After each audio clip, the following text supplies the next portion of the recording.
চট্টগ্রামে যখন আমি গিয়েছিলাম গত বছর, তখন আমাকে আপনার প্রধান বক্তা হিসেবে দাওয়াত করেছে। সেখানে যাওয়ার পরে আমাকে শর্ত দিয়েছে, হুজুর আপনি জিহাদ বিষয়ে, রাজনীতি বিষয়ে কোনো কথা বলতে পারতেন না। নাউজুবিল্লাহ, কি আসতে বলবেন? আমাকে কিছু শর্ত দিয়েছে, হুজুর এমন এমন কথা বলতে পারবেন না।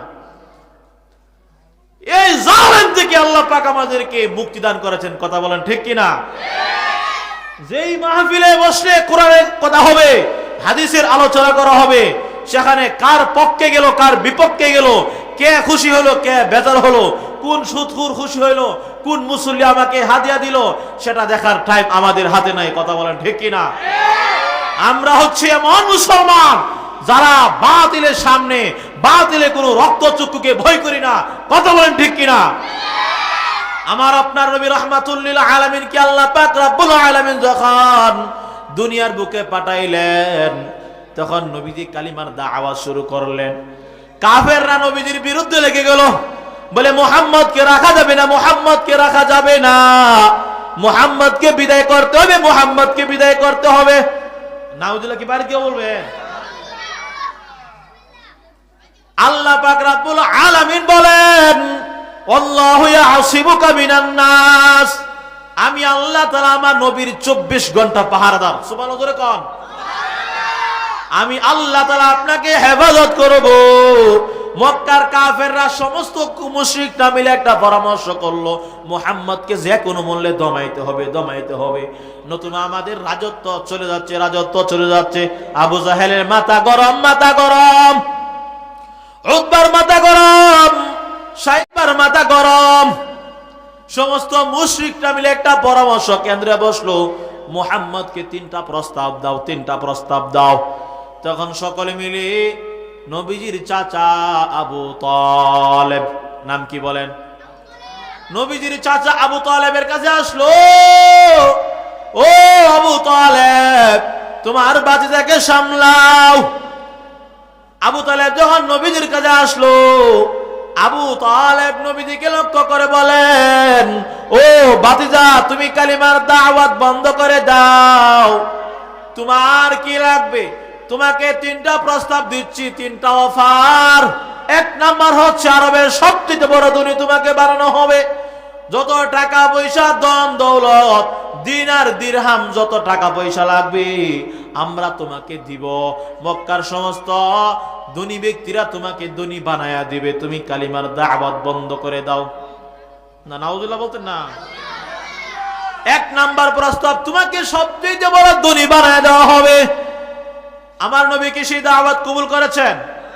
কথা বলেন। আমাদের এই চরিত্র কেমন? 100 টাকার একটা কালো নোট পাইয়া বলি, ভাই তোমাকে ভোট দিব।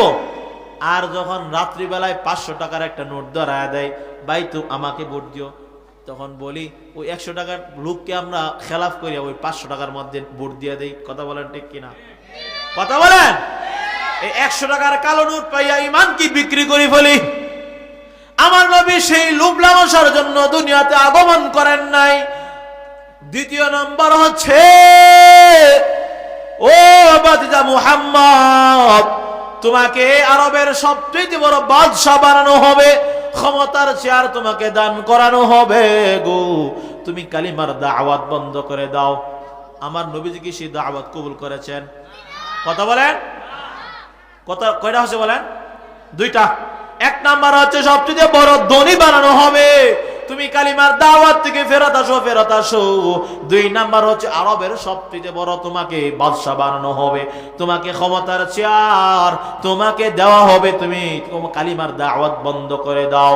3য় নাম্বার হচ্ছে, ও মুহাম্মাদুর রাসূলুল্লাহ, তোমাকে আরবের সবচেয়ে বড় সুন্দরী মেয়ে দেওয়া হবে। নাউজুবিল্লাহ, কি বাইরে গিয়ে বললেন? আর জোরে বলেন। আমার নবী কি সুন্দরী মেয়ের জন্য দুনিয়াতে আসছেন? আমার নবী কি বাদশাহী দায়িত্ব পালন করার জন্য দুনিয়াতে আসছেন? আমার নবী কি ধনী হওয়ার জন্য আসছেন?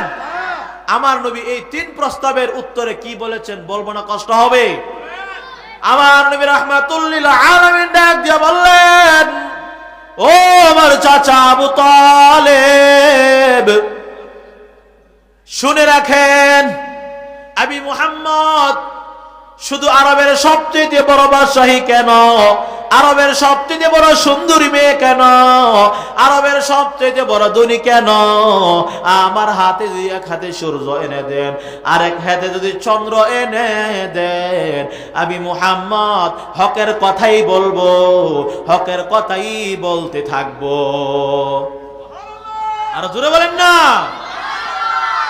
শুধু আরবের সবচেয়ে বড় বাদশাহী কেন, সবচেয়ে বড় সুন্দরী মেয়ে কেন, সবচেয়ে বড় বাদশাহী কেন, সবচেয়ে বড় ধনী কেন? আমাকে যদি এক হাতে চন্দ্র আর এক হাতে সূর্য এনে দাও, তারপরে আমি কালিমার কথা বলবো, হকের কথা বলবো, আমি বাতিলের সাথে আপোষ করবো না। সুবহানাল্লাহ। আছে না নাই? কথা বলেন, আছে না নাই?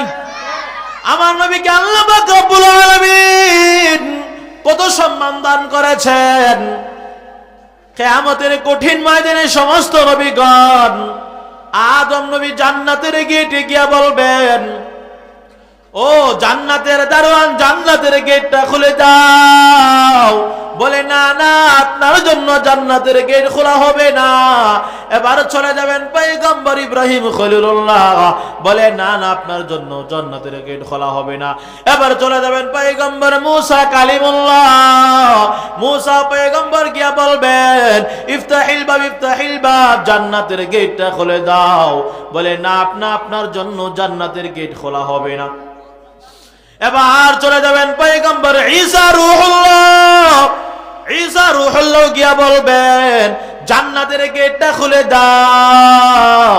বলে না না, আপনার জন্য জান্নাতের গেট খোলা হবে না। বলে কার জন্য জান্নাতের গেট খোলা হবে?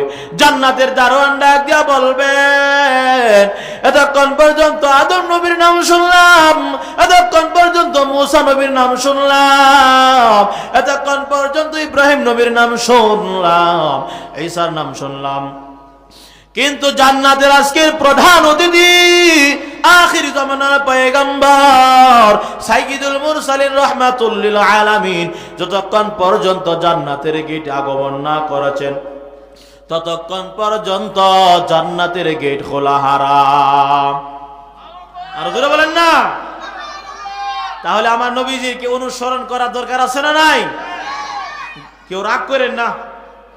যদি কিয়ামতের ময়দানে আমি দুনিয়ার কোন মতাদর্শের লোককে অনুসরণ করি, শেখ মুজিবকে, শেখ জিয়াকে, তাহলে কি তাদেরকে হাসরের ময়দানে পাওয়া যাবে? কথা বলেন। লেনিন, কার্ল মার্কস সহ মাও সেতুং, আরো যত দুনিয়াতে আদর্শের আবির্ভাব হয়েছে, দুনিয়ার কোন নেতা নেত্রীকে কিয়ামতের ময়দানে খুঁজে পাওয়া যাবে? কাউকে খুঁজে পাওয়া যাবে না, একমাত্র পাওয়া যাবে আমার নবীকে। কথা বলেন ঠিক কি না? তাহলে সেই নবীর আদর্শ গ্রহণ করা দরকার আছে না নাই? সেই নবী বলেছেন, আগে ঈমান ঠিক করো, ঈমানকে মজবুত করো। আল্লাহর রাসূল সাল্লাল্লাহু আলাইহি ওয়াসাল্লাম বলেছেন, ঈমান হচ্ছে ইবাদতের মধ্যে সবচেয়ে প্রথম। যার ঈমান নাই, তার কোনো ইবাদত আল্লাহর দরবারে গ্রহণযোগ্য। কথা বলেন। কারো ভিতরে যদি রূহ না থাকে, তখন সে বলে লোকটা নাই, আব্দুর রহমান নাই। আসলে আব্দুর রহমান তার বডি আছে, কিন্তু তার রূহ নাই।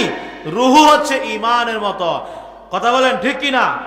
কারো ভিতরে যদি ঈমান না থাকে, তাহলে সে জান্নাতের ঘেরানো পাবে। যার ভিতরে ঈমান আছে, এমন একজন ঈমানদার ব্যক্তি, নিম্নমানের যে ঈমানদার, তাকে আল্লাহ পাক মরণের পরে 10 দুনিয়ার সমান এক জান্নাত দিবেন। সুবহানাল্লাহ। জোরে কোন, আর জোরে কোন সুবহানাল্লাহ। ঈমান যদি না থাকে, নবীর বাপ হইলেও খাতিরই নাই। কথা বলেন ঠিক কিনা? ঈমান না থাকার কারণে পয়গম্বর ইব্রাহিম নবীর বাপ আজর জান্নাতি না জাহান্নামী? কথা বলেন। ঈমান না থাকার কারণে নবীর বাবা হওয়ার পরেও সে জাহান্নামী। কথা বলেন। ঈমান গ্রহণ না করার কারণে নবীর চাচা আবু লাহাব, আবু তালেব, কথা বলেন, সবচেয়ে কাফেরদের মধ্যে সবচেয়ে নিম্ন কম মানের শাস্তি প্রদান করা হবে আবু তালেবকে, নবীজিকে মুহাব্বত করার কারণে। সুবহানাল্লাহ কোন। কাফের হওয়ার পরেও বলে আগুনের এক জোড়া জুতা পরিধান করানো হবে কিয়ামতের ময়দানে নবীজিকে মুহাব্বতের খাতিরে। এটা হচ্ছে সবচেয়ে নিম্নমানের শাস্তি। সুবহানাল্লাহ বলতেন না? তাহলে ঈমান যদি না থাকে নবীর বাবা হইলো খাতির নাই, ঈমান যদি না থাকে তাহলে নবীর চাচা হইলো কোনো খাতির নাই। আমার নবীর চাচা আবু তালেবের ইন্তেকালের সময় আমার নবী রাহমাতুল লিল আলামিন গিয়া বললেন, ও চাচা যান একটু কালিমাটা পড়ে দেন, তাহলে আমি কিয়ামতের ময়দানে আপনাকে নিয়ে জান্নাতে চলে যাব। আবু তালেব ডাক দিয়া বলে, আবু লাহাব বলে, না না আতারগাবু আম মিল্লাতি আব্দুল মুত্তালিব, আব্দুল মুত্তালিবের ধর্ম থেকে আমি কখনো কি করব না, বিমুখতা প্রদর্শন করব না। নাউযুবিল্লাহ বলেন। মা ওয়াজাদনা আলাইহি আবানা, আমি আমার বাপ দাদাকে যেই ধর্মের উপরে পেয়েছি ওই ধর্ম থেকে কোশ্চিন কালেও ফিরে যাব না। নবীজির দাওয়াত কি কবুল করেছে?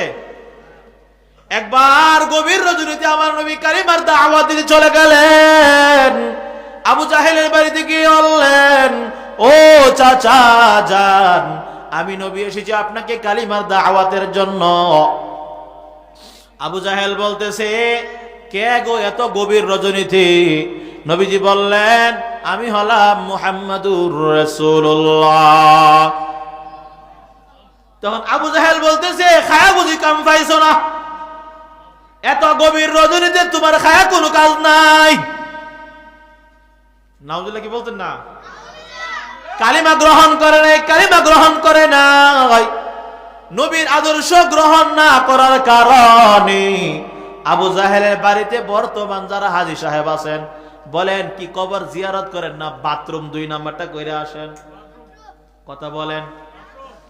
নবীজির সবচেয়ে ঘনিষ্ঠ সাহাবী আবু বকর রাদিয়াল্লাহু আনহু নবীজির আদর্শ গ্রহণ করার কারণে নবীজির সঙ্গে শুয়ার ব্যবস্থা হয়েছে। সুবহানাল্লাহ বলতেন না? এই জন্য নবীর আদর্শ মতে জিন্দেগি সব হবে বন্দেগি। কথা বলেন। তাহলে আগে ঈমান ঠিক করা লাগবে। বিবাহের অনুষ্ঠানে যদি কোন লোক গিয়া বলে যে আমার ছেলে জামাই তো আসে নাই, ও বিআই সাহেব ছেলেটা যে কোথায় গেল পাইলাম না, আইব না বিয়া আমরা খাওয়াটা দিয়া নাই। কথা বুঝেন নাই?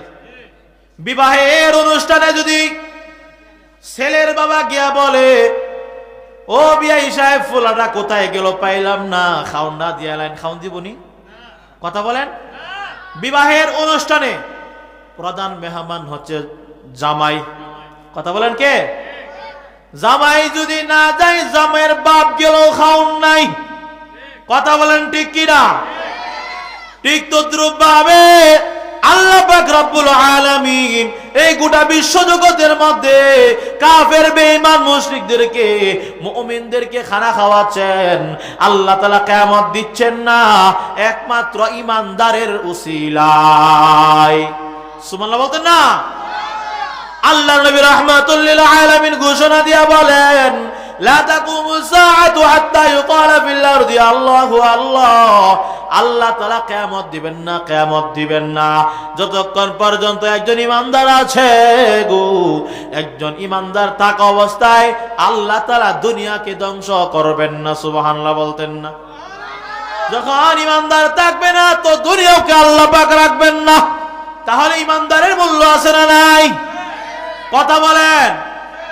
বিবাহের অনুষ্ঠানে জামাই কেউ দেখবেন যদি খাবার পরে একটু বের হয়, তখন কুকুরও দেখবেন কেউ গপ করে একটা শব্দ মারে, কারণ কুকুর তো জামাইকে চিনে না। কথা বলেন। ঠিক তদ্রুপ ভাবে এই গোটা বিশ্বজগতের মধ্যে জামাই হলো ঈমানদার, কিন্তু দুনিয়ার কাফের মুশরিকরা জানে না ঈমানদারের ওসিলায় আল্লাহ পাক দুনিয়াতে তাদেরকে রিজিক দিচ্ছেন, আর ঈমানদারের ওসিলায় সে দুনিয়ার হায়াত পাইলো, বরকত পাইলো, রিজিক পাইলো, দুনিয়া সে বেঁচে আছে। আবার সেই ঈমানদার আলেম উলামাকে সন্ত্রাসী বলে গালি দেয়। কথা বলেন ঠিক কিনা? আছে না নাই? কিন্তু মনে রাখতে হবে এই পৃথিবীর মধ্যে ঈমানদারের ওসিলায়, মুসলমানের ওসিলায় যারা হক্কানি আলেম উলামা রয়েছেন, এই ওয়াজ তাফসীরের ওসিলায় এই দুনিয়া আল্লাহ পাক টিকিয়ে রাখছেন। কথা বলেন ঠিক কিনা? এই জন্য আলেম উলামা মুসলমানের সম্মান আছে না নাই? কথা বলেন। ফখরে বাঙ্গাল তাজুল ইসলাম রহমাতুল্লাহি আলাইহি একবার সফরে রওনা হয়েছেন। এক পণ্ডিত ডাক দিয়া বলে, হুজুর আপনারা তো সমাজের সঙ্গে মিলেন না। কথা বুঝেন নাই? সমাজের মানুষ প্যান্ট শার্ট টাই পরে একটা ভাব ধরে, আপনারা তো পাগড়ি পরেন, জুব্বা পরেন, সব লম্বা জামা গোল জুব্বা, আপনার সমাজের সঙ্গে মিলেন না। তখন ফখরে বাঙ্গাল তাজুল ইসলাম রাহমাতুল্লাহি আলাইহি ডাক দিয়া বললেন, মোল্লারা যেমন এই বৃদ্ধাঙ্গুল দেখাইলেন, অর্থাৎ এই 5 আঙ্গুল মিলে হলো একটা সমাজ। বলেন, এই 5 আঙ্গুল মিলে একটা সমাজ। এই 4 আঙ্গুল হচ্ছে একটা অংশের মধ্যে। এই 4 আঙ্গুল যদি থাকে, তখন আপনি ওই বৃদ্ধাঙ্গুলের সাহায্য লাগা দরকার আছে না নাই? যদি খানা খাইতে যান, তখন ডাইরেক্ট কাটা চামচ, কি চামচ, তখন খানা খাইতে পারতেছেন না। তাহলে এই 4 লোকে মিললে কিন্তু এই লোক ছাড়া চলতে পারতেছে? কথা বলেন। আলেম উলামায়ে কেরাম হচ্ছে এই জাতির রাহবার।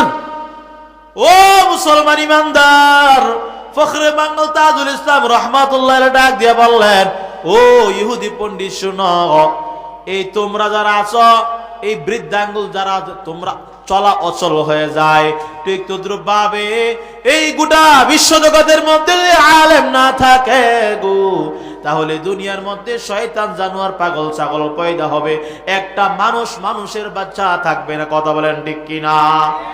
এই হরিরাজি আবু বকর সিদ্দিক রাদিয়াল্লাহু আনহু মাযহাব থেকে হাফেজ তৈরি হবে, আলেম তৈরি হবে, যাদের একজন হাফেজের উসিলায় 10 জন লোক যাদের জন্য জাহান্নাম ওয়াজিব ছিল, এমন 10 জন লোককে জাহান্নাম থেকে, যাদের উপরে জাহান্নাম ওয়াজিব ছিল, এমন 10 জন লোককে জান্নাতে নেওয়ার পারমিশন একজন হাফেজে কোরআনকে দান করবেন। সুবহানাল্লাহ বলতেন না?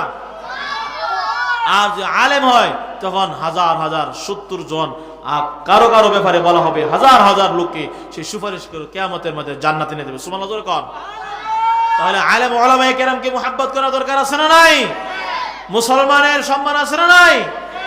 বুখারী শরীফের মধ্যে এসেছে, আল্লাহ পাক রব্বুল আলামিন এক জাহান্নামীকে আলেমের সামনে তুলে ধরবেন।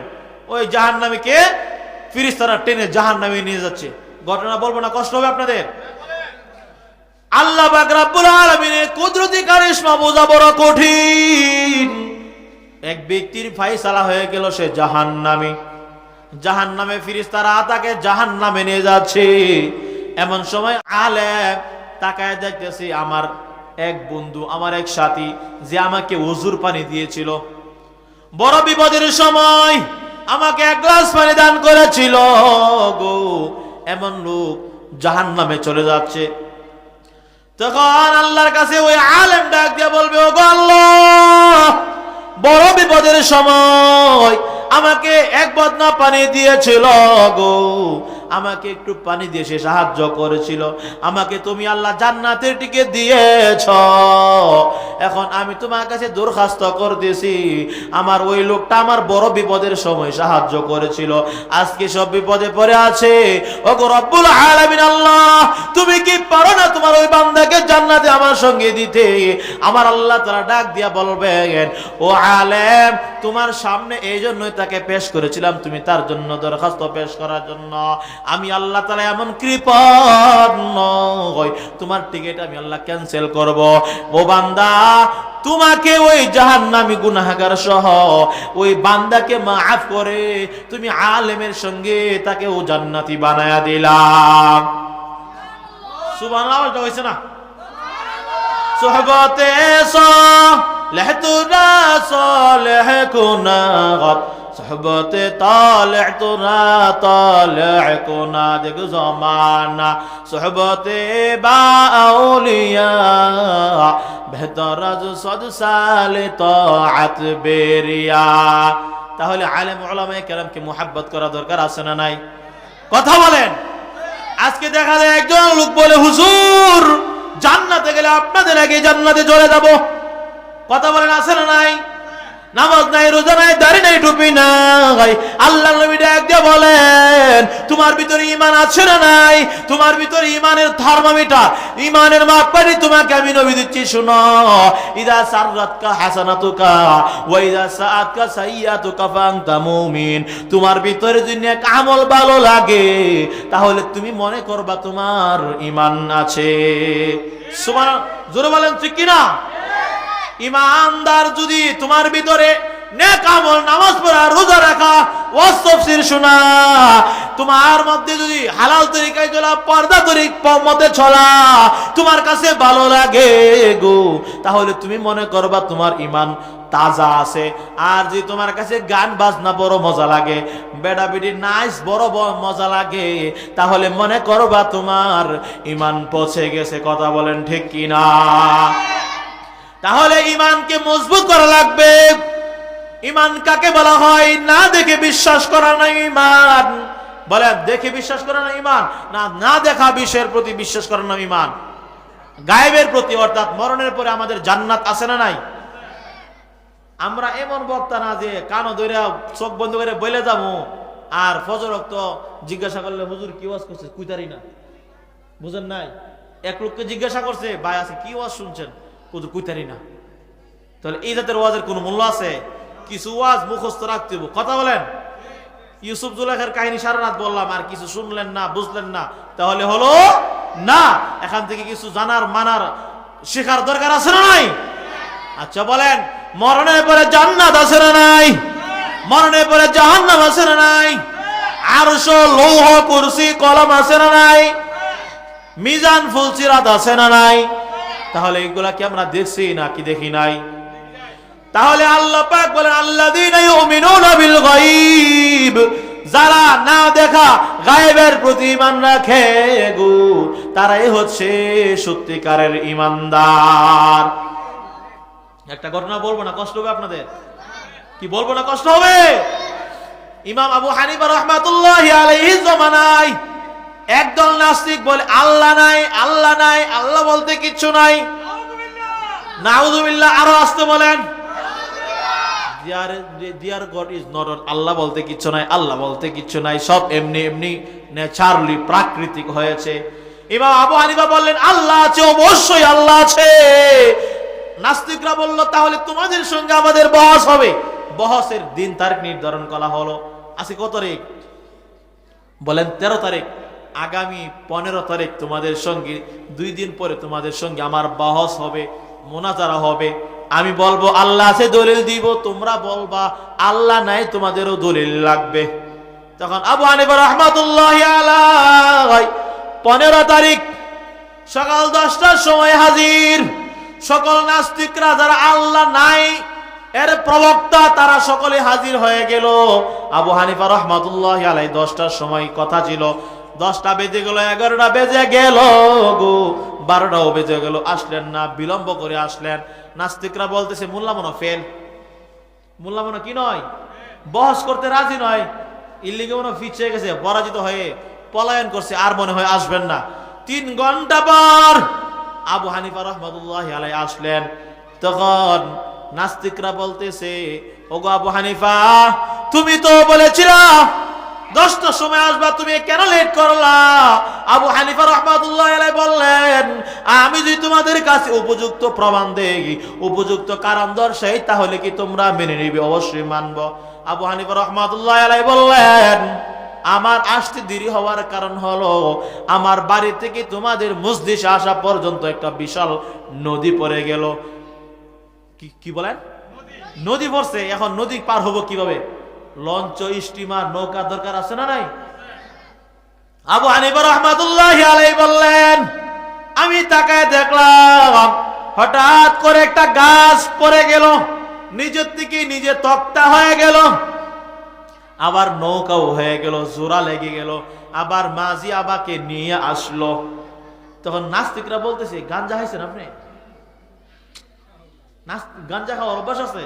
আবু হানিফা বলেন, কেন গাঞ্জা খাবো? নাস্তিকরা বলতেছে, আপনি গাছ ছিঁড়তে পারে না, তক্তা হইতে পারে না, নৌকাও আপনি হতে পারে না। আবু হানিফা বলছেন, তাহলে তো আমার দলিল হইছে, ওই আপনি আপনি যখন কিছু হয় না, নৌকা আপনি আপনি হয় না, গাছও আপনি আপনি পড়ে যায় না, তক্তাও এমনি এমনি হয় না, একজন বানানেওয়ালা আছে না নাই? তখন নাস্তিকরা বলতেছে অবশ্যই তাকে নৌকা বানাইতে হয়, তক্তা বানাইতে হয়, গাছ কাটতে হয়, তারপরে নৌকা জোড়া লাগাইতে হয়।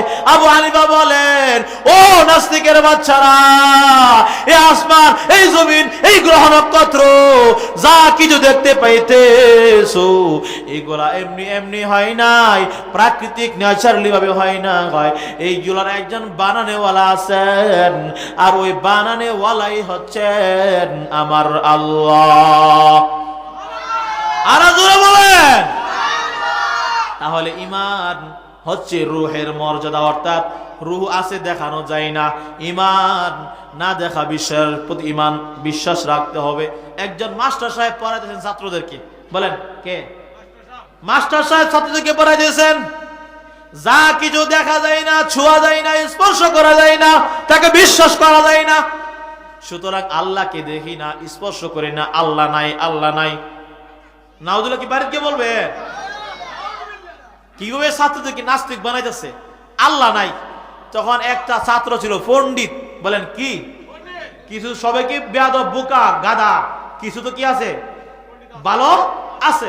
তখন এক মোল্লার ছেলে, আলেমের ছেলে বলতেছে, মৌলভী সাহেবের ছেলে কিছু আছে না দিনদারিত্ব, তখন ওই আলেমের সন্তান ডাক দিয়ে বলতেছেন, ও মাস্টার সাহেব, আপনি কি জীবিত না মৃত? আপনি জিন্দা না মুর্দা? তখন মাস্টার সাহেব ডাক দিয়ে বল, আমি তো তোরা মনে করছিলাম খুব ভালো ছাত্র, তোর প্রশ্নে বুঝলাম তুই একটা গাধা, গাধা। তখন ছাত্র বলতেছে, আমি যে গাধা এর ডকুমেন্ট কি? মাস্টার সাহেব বলতেছে, আমি জিন্দা, আমি কথা বলতেছি, আমার হাত নড়তেছে, পা নড়তেছে, আমি তো জীবিত, এটাই প্রমাণ। আমার ভিতরে রূহ আছে। কি তা আছে বলেন? রূহ আছে। আমি কথা বলতেছি, আমি কি তোমাদের সামনে হাঁটতেছি, চলতেছি। তখন ছাত্র বলতেছে, আপনি জিন্দা, রূহ আছে, দয়া করে কষ্ট করে রূহটা একটু কষ্ট করে টেবিলে দেখান, তাহলে বিশ্বাস করুন আপনার রূহ আছে, আপনি জিন্দা। কথা বুঝেন নাই? আপনি যদি জীবিত, আপনি রূহ আছে, একটু কষ্ট করে দেখাইলেন, তাহলে বিশ্বাস করুন আপনার ভিতরে রূহ আছে। তখন স্যারে বলতেছে, না বেটা, এই রূহ তো দেখানো যায় না, এটা বিশ্বাস করুন লাগে। বলেন, রূহ কি করা যায় না? টেবিলও তৈরি রাখবার জিনিস না যে এই রূহ আছে, দেখো এটা এমনি আছে, বিশ্বাস করুন লাগে। কথা বলেন।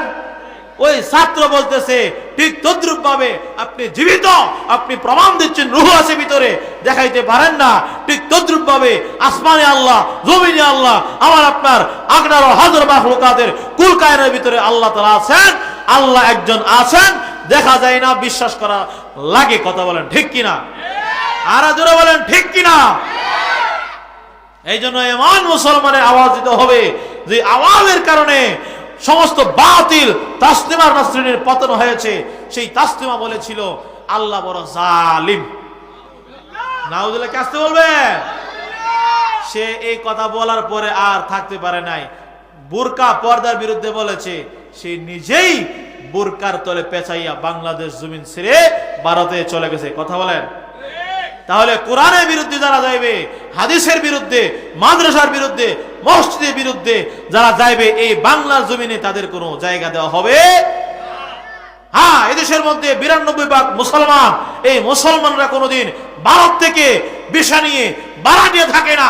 তারা হক কথা বলবে, তারা জেল জুলুমের ভয় করবে না, হক কথা বলবে, বাতিলের রক্ত চক্ষুকে ভয় করবে না, তারা শাহাদাত বরণ করবে, জেল জুলুম ফাঁসির কাছে ঝুলবে, কিন্তু বাতিলকে কখনো ছেড়ে দিবে না। কথা বলেন ঠিক কিনা?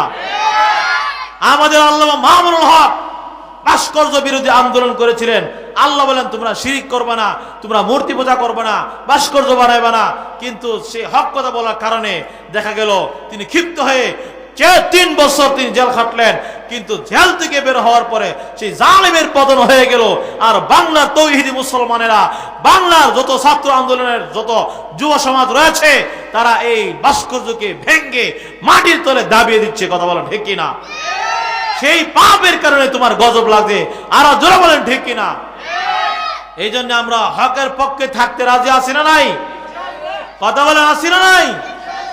তাহলে 1 নাম্বার হচ্ছে ঈমান মজবুত করা লাগবে। 1 নাম্বার কি? ঈমান মজবুত মানে এমন মজবুত লাগবে যার মাধ্যমে আমার নেক আমল ভালো লাগে। ইমান আছে হুজুর, নামাজ পড়তাম না, নামাজ না পড়লে ইমান বড় শক্ত আছে, এমন বলনেওয়ালা আছে না নাই? শাস্ত্রে বসে বসে বলে হুজুর নামাজ না পড়তে পারে, ইমান তো খুব বড় শক্ত আছে। বুকের মধ্যে একটা থাপড় দে, সে মনে করে কি থাপড়টা বুঝি ইমানের আওয়াজ। আল্লাহ নবী বলেন তোমার মতো বেয়াদব গাদ্দার গুনাহগার জগতে হতে পারে না। কথা বলেন, আরো জোরে বলেন। তাহলে আল্লাহ পাক রব্বুল আলামিন আমার তেলাওয়াতকৃত আয়াতের মধ্যে বলেন ওয়াকাদা রাব্বুকা আল্লা তা'বুদু ইল্লা ইয়্যাহু ওয়া বিল ওয়ালিদাইনি ইহসানা। ও জগতের মানুষেরা, আমি আল্লাহ তাআলার ইবাদত করবা, প্রথম হচ্ছে ঈমান ঠিক করবা। প্রথম কি করবা বলেন, কি ঠিক করবা? আজকে আমাদের ঈমান কচু পাতার পানির মতো হয়ে গেছে। এক সকালে কি মুমিন, বিকেলবেলা কাফের, বিকেলবেলা কাফের, সকালবেলা মুমিন। অর্থাৎ সকালে এক কথা, বিকেলে এক কথা, এমন আছে না নাই? কথা বলেন। তাহলে এমন হলে চলবে না। আল্লাহ পাক রব্বুল আলামিন বলেন আল্লাহ তা'বুদু ইল্লা ইয়্যা, সর্বপ্রথম আমার ইবাদত করবা, অন্য কারো গোলামি চলবে না, কোন পীর বাবার গোলামি চলবে না। কথা বলেন। অনেকে আছে পীর বাবাকে বাবাই আমার কাবার কাবা, নাউজুবিল্লাহ বলতেন না? তাহলে প্রথম হচ্ছে তোমরা আল্লাহর গোলামি করবা। অনেকের ঘরে দাওয়াত খেতে গেলে দেখা যায় মূর্তির ছবি, ল্যাংটা বাবার ছবি আছে না নাই? বুঝেন নাই কথা? আমি বললাম ভাই এটাকে কবুতর আমার পীর বাবা, ল্যাংটা বসে রয়েছে, এটা বলে পীর বাবা। তাহলে এই ধরনের ছবি ঘরে রাখা যাবে? এই ঘরের মধ্যে যারা পীর বাবার ছবি, বিভিন্ন বাচ্চার ছবি রাখে, এরা হচ্ছে কবিরা গুনাহগার। আল্লাহর নবী বলেন আসাদুন নাসি আযাবান ইনদাল্লাহি আল মুসাউবিরুন, কিয়ামতের ময়দানে সবচেয়ে বড় শাস্তি হবে যারা ছবি বানায় আর ছবিকে যারা সংরক্ষণ করে। কথা বলেন। তাহলে এই গুনাহ কি আমরা করব না ছেড়ে দিব? ভাস্কর্য না, মূর্তিও না, কোন ছবি, কোন পীর বাবার ছবি ঘরে রাখা যাবে না। তাহলে আল্লাহ পাক বলেন এক নাম্বার আমার গোলামি করো। আমার গোলাম তুমি যদি হতে পারো তাহলে দুনিয়ার সব মাখলুক তোমার গোলাম হয়ে যাবে। অর্থাৎ আল্লাহ রাসূল বলেন ও দুনিয়ার উম্মতেরা, আল্লাহ পাক গোটা বিশ্ব জগৎকে বানাইছেন তোমাদের খেদমতের জন্য, আর আল্লাহ পাক তোমাদেরকে বানাইছেন আল্লাহর গোলামের জন্য। সুবহানাল্লাহ বলতেন না? আল্লাহ পাক মানুষকে বানাইছেন কার জন্য? জোরে বলতে হবে। মানুষকে বানাইছেন কার জন্য? আল্লাহর ইবাদতের জন্য। আর যা গরু ছাগল ভেড়া বাঘ ভাল্লুক এবং আসমানের চন্দ্র সূর্য, এই সব মানুষের খেদমতের জন্য। যদি মানুষের দিনের বেলা সূর্য না আসে তাহলে কি আসবে না? ফল বৃষ্টি হবে না। এরপরে আসমান থেকে যদি বৃষ্টি নাজিল না হয় তাহলে আমার ফসল হবে না, রিজিক পাবো না। তো তোমার গরু ছাগল এই যা কিছু আমি আল্লাহ বানাইলাম ও বান্দা তোমার খেদমতের জন্য। গরু দেখা যায় বিশাল শক্তিশালী, হাতিও বিশাল শক্তিশালী, গরুও বিশাল শক্তিশালী, কিন্তু দেখা যায় মানুষের গোলামিতে বাধ্য। ঠিক কিনা বলেন? তাহলে আল্লাহ রাসূল বলেন দুনিয়ার সকল মানুষকে আল্লাহর গোলামের জন্য সৃষ্টি করা হয়েছে। আর যত দুনিয়াতে যত মাখলুক আছে সব মাখলুককে আল্লাহ তাআলার গোলামের জন্য বানানো হয়েছে। আল্লাহর ইবাদত প্রথম করা লাগবে, তারপরে দ্বিতীয় নাম্বার বান্দার হক আদায় করা লাগবে। আল্লাহ তাআলার ইবাদত হচ্ছে সর্বপ্রথম। বলেন কার ইবাদত? বলেন। দ্বিতীয় নাম্বার হচ্ছে ওয়াবিল ওয়ালিদাইনি ইহসানা। ও বান্দা তুমি আমার গোলামের পর বান্দার হকের মধ্যে সবচেয়ে প্রথম হচ্ছে তোমার মাতা পিতার খেদমত। সুবহানাল্লাহ বলতেন না? আজকে বহু যুবককে দেখা যায় নতুন বিবাহ করে স্ত্রীকে নিয়ে সে হিজরত করে চলে যায়। বৃদ্ধ মা বাবা ঘরে পড়ে আছে, চিকিৎসার টাকা নাই, ঘরে খানা নাই, চাউল নাই। ওই বৃদ্ধ মা বাবা বলে আল্লাহ আমার ঘরে কেমন সন্তান দিলা। সে বউ নিয়ে কোথায় চলে গেল? শ্বশুরকে বলে আব্বু, শাশুড়িকে বলে আম্মু। এমন সন্তান মনে হয় নাই? আছে? আমার কাছে একদিন এক মুসল্লি বলতে, হুজুর আইএ বিএ পাস করেছি, 2টা ছেলেরে, একটা ছেলে কোনো খোঁজ খবর নেয় না। আমি বললাম যে আপনার ছেলে কি খোঁজ খবর নেয় না? তখন সে বলতেছে, হুজুর ওই ছেলে 2টা বলে বাবা জি যা কিছু দিয়েছি আপনাকে এগুলি ফেরত দেন। নাউজুবিল্লাহ বলতেন না? সন্তান বাবাকে তো খেদমত করে না, উল্টো কথা বলে। তাহলে আজকে আমার তেলাওয়াতকৃত আয়াতের মধ্যে এতক্ষণে আসলাম, এই আয়াতের তাফসীরের মধ্যে ঢুকবো না, কষ্ট হবে আপনাদের। কষ্ট হইতেছে আপনাদের? ঘুম ধরতেছে? একটা স্লোগান দেন, নারে তাকবীর, আল কোরআনের আলো, আল হাদিসের আলো, উলামা পীর মাশায়েখগণ যেখানে, তাবলীগ জামাত যেখানে, সুদখোর যেখানে, ঘুষখোর যেখানে, গাঁজাখোর যেখানে, বলেন ওয়াবিল ওয়ালিদাইনি ইহসানা। ও দুনিয়ার উম্মতরা, ও দুনিয়ার মানুষেরা, তোমরা সর্বপ্রথম আমার গোলামি করবা। আমার গোলামি করার পর তুমি তোমার মাতা পিতার হক আদায় করবা, তোমার প্রতিবেশীর হক আদায় করবা। সুবহানাল্লাহ জোরে কোন। হাদিস শরীফের মধ্যে একটি ঘটনা আসছে, বলবো না, কষ্ট হবে। মিশকাত শরীফের মধ্যে এসেছে এক বেশ্যা মহিলা। বলেন কি মহিলা? সে কি ভালো না খারাপ?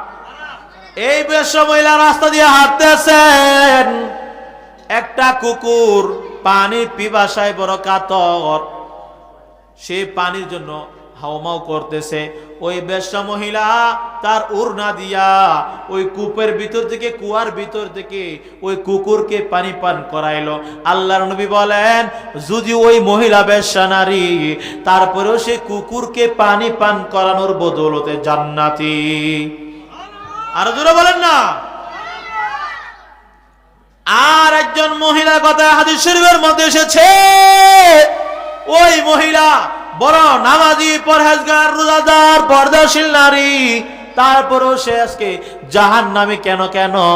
আল্লাহর নবী ডাক দিয়া বলেন, ওই মহিলা ঘরে একটা বিড়াল ছিল, ওই বিড়ালকে সে না খাওয়াইয়া উপবাস রাখিয়া বহু কষ্ট দিয়ে সে দুনিয়া থেকে খতম করেছে, যার কারণে সে মহিলা নামাজি হইয়াও গুনাহগার, জাহান্নামী। নাউজুবিল্লাহ বলেন। তাহলে পাড়া প্রতিবেশী, মাতা পিতা, বান্দার হক আছে না নাই? কথা বলেন। কেমন হক? এক লোক স্ত্রীর কাছে গিয়া বলে, বিবি আজকে তো বড় খুশি। বিবি বলতেছেন, আজকে কেন এত খুশি, কেন আজকে এত খুশি? স্বামী বলতেছে, আজকে তো বড় একটা কাজ করে ফেলছি। বলে কি কাজ করেছেন? বলে আমার ক্ষেতের পাশের আরেকজনের ক্ষেত ছিল, ওই সারের পানি আমার ক্ষেতের মধ্যে লাইন লাগাইয়া দিছি। কি আপনাদের ঘুম ধরছে? স্বামী বলতেছে, আজকে তো বড় খুশি, বড় খুশি। বলে কেন খুশি, কেন খুশি? স্বামী বলতেছেন, আমার ক্ষেতের পাশের আরেকজনের ক্ষেতের মধ্যে সারের পানি ছিল, ওই সারের পানি তো আমার ক্ষেতের মধ্যে লাইন লাগাইয়া দিছি। স্ত্রী বলতেছে, কেউ কি দেখে নাই, কেউ কি দেখে নাই? স্বামী বলতেছে, আমি তো পুরান কামলা, ওই আমার আবার দেখবে কে? নাউজুবিল্লাহ বলে।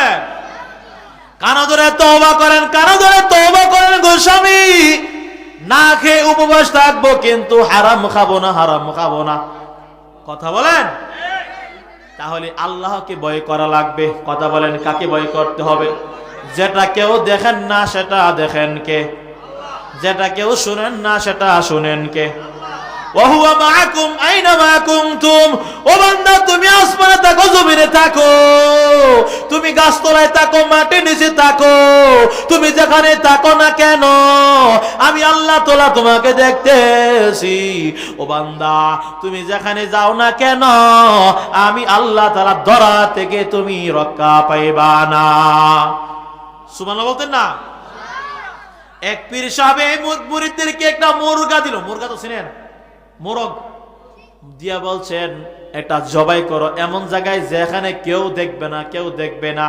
তখন একজনে জবাই করলো, আরেকজনে আনলো, বলল হুজুর আমি যেখানে যাই সেখানে আমার ধারণা হচ্ছে আপনি তো বলেছেন যেখানে কেউ দেখবে না।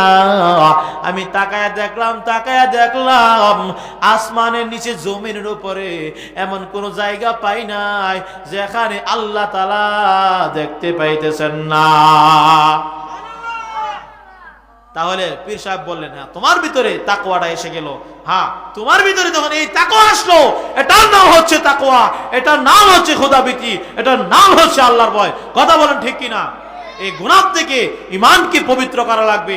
আল্লাহ পাক বলেন ইল্লা মান আতাল্লাহা বিকলবিন সালিম, যারা পবিত্র কলব, গুনাহমুক্ত কলব নিয়ে আমার দরবারে আসবে, আমি আল্লাহ তাআলা তাদেরকে জান্নাতুল ফেরদাউসের মেহমান বানাবো। সুবহানাল্লাহ বলতেন না?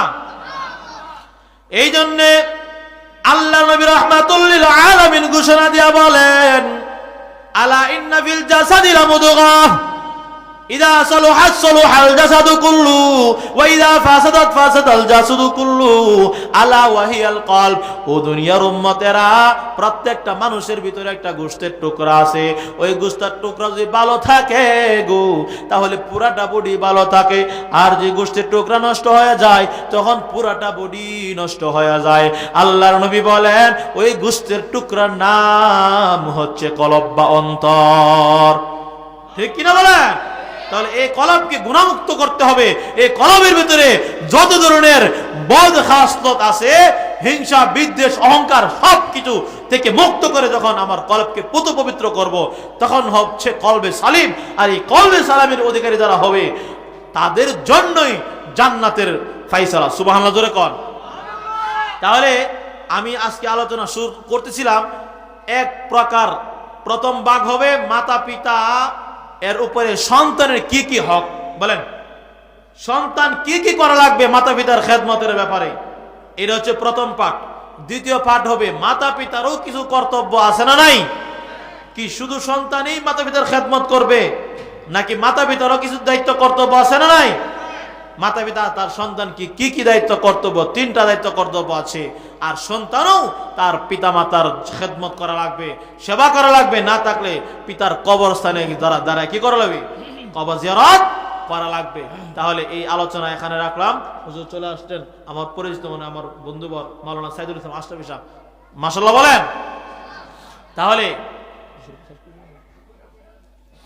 তাহলে আজকে তো আলোচনা শেষ করা সম্ভব হয়েছে, সময় স্বল্পতার কারণে আলোচনা আর দেরি করতে চাইছি না। কিন্তু বলতে চেয়েছিলাম যে প্রথমে পিতা মাতার খেদমত সন্তান করলে কি লাভ, কি ফজিলত, এই বিষয়ে কিছু শেষ করে দেব না? চলবে কিছুক্ষণ? শেষ করে দেব না? চলবে 2 মিনিট? তাহলে শুনেন, একটা ঘটনা বলে শেষ করে দেব, তারপরে শেষ করে দেব। তাহলে আগামীকাল ইনশাল্লাহ পরবর্তী যে আলোচনা, সন্তান খেদমত করলে দুনিয়াতে কি লাভ, বড়কালে কি লাভ, আর ভালো সন্তান যদি তৈরি করতে হয় তাহলে মাতা পিতার কি ভূমিকা, মাতা পিতা কি সন্তানকে পয়দা করে ছেড়ে দিলে চলবে, নাকি দ্বীনের শিক্ষা দিতে হবে, তার নাম রাখতে হবে, তাকে ভালো মা হওয়া লাগবে, ভালো পিতা হওয়া লাগবে। তাহলে ওই গর্ব থেকে আশা কাশ্মীরি তৈরি হবে, ওই গর্ব থেকে আল্লামা জুনায়েদ বাবনগরী তৈরি হবে, ওই গর্ব থেকে শাহ ওলিউল্লাহ মুহাদ্দিস তৈরি হবে। কথা বলেন ঠিক কিনা? আজকে দেখা যায় মাতা পিতার নামাজ রোজার খবর নাই। হুজুর সন্তানকে দিয়ে দিছি মাদ্রাসাত, আলেম বানাবেন, হাফেজ বানাবেন, মুফতি বানাবেন, মুহাদ্দিস বানাবেন, কিন্তু নিজের নামাজের খবর নাই। তাহলে এই জাতীয় সন্তান কখনো ভালো হওয়ার আশা করা যায় না। এই জন্য মাতা পিতার কিছু দায়িত্ব আছে, সন্তানের কিছু দায়িত্ব কর্তব্য আছে। এই বিষয়ে আলোচনা ইনশাআল্লাহ আগামীকাল হবে। আপনাদের কাছে এখন দোয়া চাই, আল্লাহ পাক যেন আমাদের সবাইকে খাঁটি মুমিন হয়ে হক্কানি আলেমদের সোহবত গ্রহণ করে আল্লাহর নবীর খাঁটির উম্মত হওয়ার তৌফিক দান করুন। সকলে বলেন আমিন।